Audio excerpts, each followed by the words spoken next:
Hi, this is Alex from devstories.eu. Astropy, Python for Astronomy, Episode 3 of 15.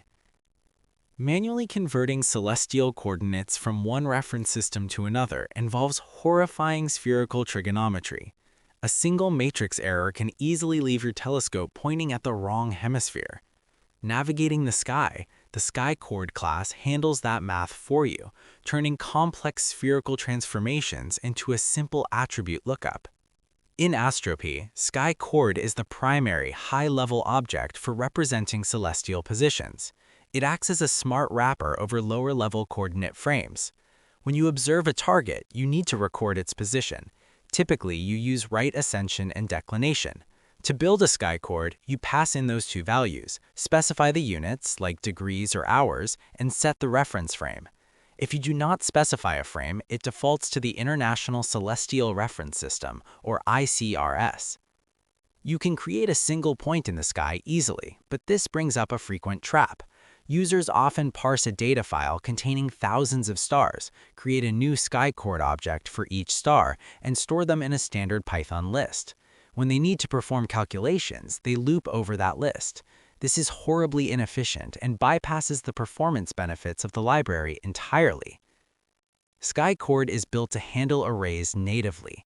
Instead of creating thousands of individual objects, you pass a NumPy array of right ascension values and a corresponding array of declination values into a single SkyCoord initialization. You get back exactly one SkyCoord object that contains your entire dataset. Consider a scenario where you are cross-matching a newly discovered set of 100 radio transients recorded in ICRS with an existing optical catalog.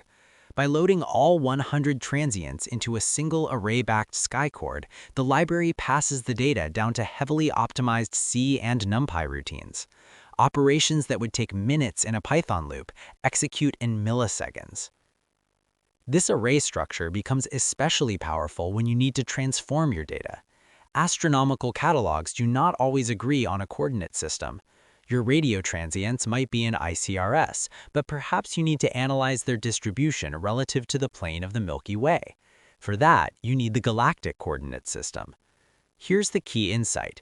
You do not need to look up rotation matrices or write conversion functions.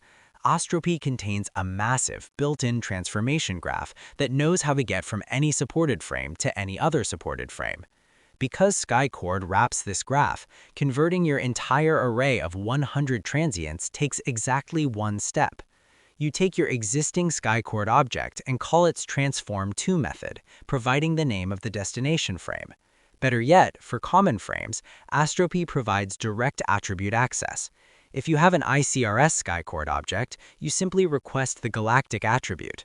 The library automatically calculates the transformation and returns a brand new SkyCoord object.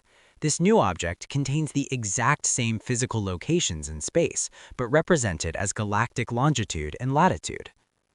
The true power of this class is that it completely detaches the data representing a celestial position from the underlying spherical geometry required to shift it across the universe of astronomical reference frames. That's all for this one. Thanks for listening and keep building.